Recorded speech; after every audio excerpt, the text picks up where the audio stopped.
Hey guys, this is AwesomeJohn 22, and today I'm coming at you with something a bit different, and I'm really hoping this works, because if it doesn't, I have nothing to upload today due to my own stupidity. Today we are playing a new game, well, not like new, look at that frame rate, ugh, this is gonna be terrible. Not new, it's actually a mod that is a total conversion for Sins of a Solar Empire, which I have absolutely no experience with as a base game. What's this? That's interesting. It's a Star Trek mod, Star Trek Armada 3, and the devs are great. They're all over YouTube doing great stuff. In fact, I'm pretty sure there's a new update coming up soon. Let's play this one, because I am a fan of Klingons. What are our victory options? I think I'm missing a DLC that lets me use this, because this is cool, and I will get to this eventually if I keep doing this game. Basically, they took all the random events out of Sins that are in the base game, just took them out of the game completely and replaced them with creatures and mysterious objects from Star Trek, and it's absolutely fantastic. Any Star Trek fan has to get this if they're a gamer. It's just absolutely fantastic. And I'm just kind of showcasing it right now, and that frame rate is so bad. I hope it's not that bad once we get in to the actual game. We're going to play as the Federation, just because as much as I love the Klingons, I have a lot of experience with the Federation. We're going to play against some Romulans, so let's get over here. Pick the deceitful Romulans. It's just a two-player game. I know I can have 3 players. We're going to play a 2-player game.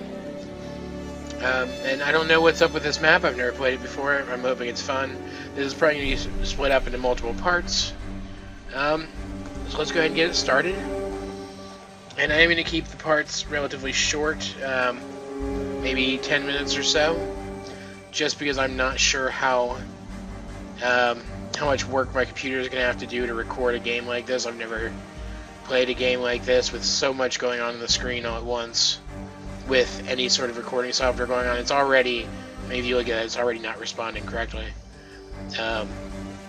which is kind of unfortunate. So we'll just wait here. If this takes too long, I'll cut to when it starts up again.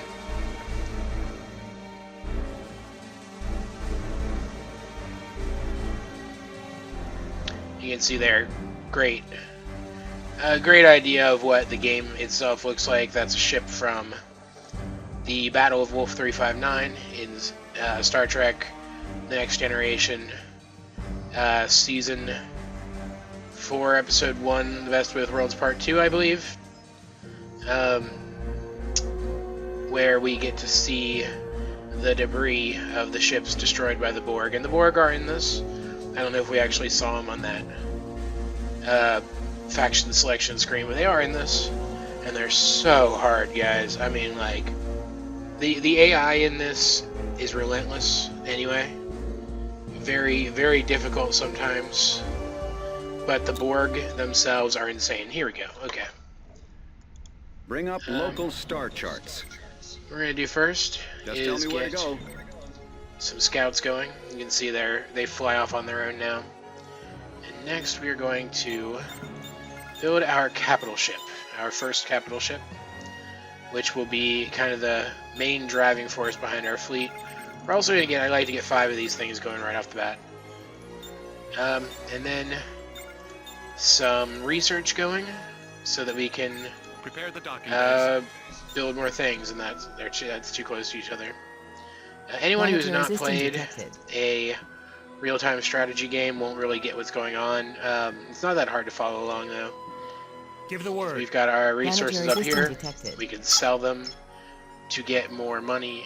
I mean, that's really it, and it's all about resource management. Like, for example, right off the bat here, I'm going to research Voyager Returns Home, which allows me to get effectively a free capital ship Prepare the docking bays. in the form of the Intrepid class Starship Voyager from Star Trek Voyager. Give the word. It's called a hero ship. It'll have different abilities than a base ship of the same class. And because the Intrepid class isn't one of the strongest ships in the game, it will also be considerably stronger than other ships of that class. It's just a cool way to kind of get additional forces early on in the game, because I don't know if it's a bug or not, but this is our All crews stand ready. our capital ship availability, and for whatever reason, I can get Voyager immediately without having to research the increase to this. We await your command. So what we're going to do here is we're going to go ahead and get a bomber going. Anyone who's a fan of Star Trek will recognize this as the Danube class runabout, all of which are named after rivers. Bring And, engines to full.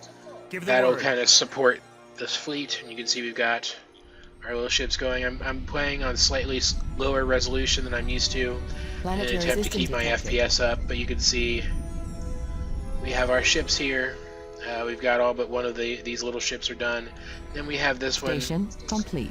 And most people don't do this, but Station the complete. very first capital ship I ever got when I played this game was called the Adelaide. So every time I play this game, I will rename this first capital ship the Adelaide, just because I think it's a very cool name for a ship. I think it's a very cool name in general. Okay, so we have all of these guys done. Let's check Voyager return home status. We're almost halfway there, so let's just wait a little bit and wait until we get Voyager out. And go ahead and start researching the Miranda class, because the Miranda class has a really cool ability that you can research here. Tactical sensor Unable to upgrade, which comply. allows it to... Oh, go away. There we go. Which allows it to disable the special abilities, the weapon-based special abilities of other ships that it battles. And it's very cool for alpha strikes against very large, very powerful ships. Send in a little wing of Mirandas, get their Research special complete. abilities knocked out. Alright, now if I'm not mistaken, this should auto-cast it and bring Voyager out. There we Yes. go, right away. Ahead. And it is called the Impulse Columbia power. rather than USS Voyager, as the capital ship names all come from a finite pool. But you can see it is called Voyager class rather than Intrepid class, which is how they make up for that. And of course it is a capital ship, so it has special abilities. We're going to give it a blade of armor because it's the most broken ability in the Standing by. entire game. And then we're going to, let's see, what do we have here? Makarn Raiders. Change Let's go kick their asses. Altering Get a course. fleet built and get going. And I'm probably not going to do well in this game because I'm not really paying a whole heck of a lot of attention, or else I'd be doing other stuff. Like, for example, coming in here Adjusting and building coordinates. Jupiter stations, which are our non-military research stations. Awaiting orders. See, for some reason it keeps making these little guys my fleet leaders when I have such small fleets, but that's fine, whatever. Let the game do what it does. Up, froze. There we go. I am getting a stronger PC, guys. Reroute all I auxiliary know I don't power have weapons. many viewers. Here, Fire I'll show you when this. ready. We Reroute can all waypoint these auxiliary guys powered so that they'll all be attacking the same guys at all times. Anyway, I know I don't have a whole lot of viewers. I kind of blame that on the fact that I procrastinate a lot, but I also blame it on the fact that I can't play higher quality games Research like Elder Scrolls complete. very easily right now. Enemy So I am engaged. actually getting a new PC. March, I will be getting a brand new PC, a very powerful PC, a desktop, rather than the admittedly powerful gaming laptop that I have right now. It's a strong computer, or else it wouldn't be able to do this at all. But I will be getting a desktop, a very powerful one, a very good gaming desktop. 16 gigs of RAM, 2 terabyte hard drive. Very, very powerful machine. And because it is a gaming machine, I will be able to update it. Let's actually go in here, get this going. High-speed training, which will allow our little... Close, please. Our little guys, our saber classes, to dodge attacks from time to time. You can see it gets so much louder when you zoom in like that. What this game does great, and why it's great for a Star Trek game, is I can be all the way out controlling the entire fleet, or I can swoop in here and direct this one individual ship. It's absolutely fantastic. What I'm going to do now, because I believe that was our Insufficient research. Miranda research getting done. I'm going to build a few of them Platinum. so we can get going with the Station complete. target weapons abilities. Did we lose a ship, or was that them? It looks like it was them, because if it was one of our ships, it would have a carcass floating around there. What are you doing over here, Adelaide? Let's go. Come on. You'll hear me do that a lot.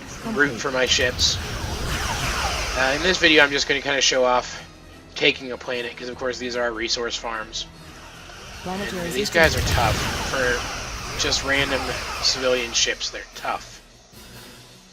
And I've got 2 capital ships and an alpha strike of 5 frigates in there, and I'm having trouble. Let's get our Mirandas going in here. Changing heading. This is an interesting shape map. I like it. There's our pirate planet. As you can see here, we have this bar going across. That's our pirates. They will send raids against us based on whoever has a bounty here. I usually don't pay the bounty. I pay a bounty against my opponent by clicking this. I usually don't do that. Sometimes if I get really desperate, if I just have money to burn, I will, but for the most part, I'll just let them come at me, because they'll come at whichever one of my plans is closest to them. So this one, it looks like Agatheus. Is my other ship done? Yeah, my other ship's done. Let's get it in here too. Sweet, and they will automatically join this fleet. As you can see, they're automatically moving to join it because there is a fleet that already exists here, and they're not part of a fleet, which is very cool. I don't know if that's Vanilla Sins or part of the mod, but either way, it's very nice. Alright, so the Makaran are all dead, Awaiting orders. which is good. They're kind of scummy. So let's move them over here, and the Adelaide will then auto-cast colonization and take over that planet. You can see down here, I'm already behind my opponent in the rankings, which doesn't really mean anything. Like I said, the AI is difficult in this, but I'm only playing hard, and, well, quite honestly, I'm an aggressive enough player that I can make it up mid to late game. So let's go in here, let's get the Curry class built. I probably won't build a bunch of those. I don't do a whole lot of fighter combat, but that'll let us get the Excelsior, which is like the best ship ever. Let's also get this. This is our modular hull plating, because our Sabres don't have a lot of shields. They're going to start losing shields and taking direct damage to their hull, and this will help them sustain more damage and repair themselves more quickly. So we have this planet now. We can come in here and we can research these. Well, we can construct facilities on these asteroids to get our resources coming in. By. And this is a freaking nebula. We can't take that. So looks like the only planet we can take is this one, or we could come all the way over here and get this one, but this one has a lot of guys at it, and we can't take it yet, so there's no point. Look at that, it's so cool.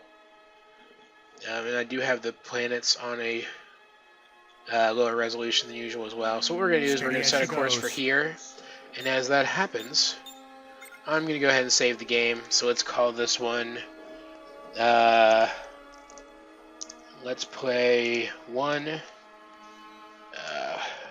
part 1 and save, and we're going to call it a day there. Not a very long video. I know people who do these make really long videos, but I'm probably going to focus more on doing more videos than doing longer videos, because I do love this game. I can't get enough of it right now, so I don't mind just continuing to play it for a long period of time. So that's pretty much it, guys. I hope you enjoyed the video, because I've certainly enjoyed making it.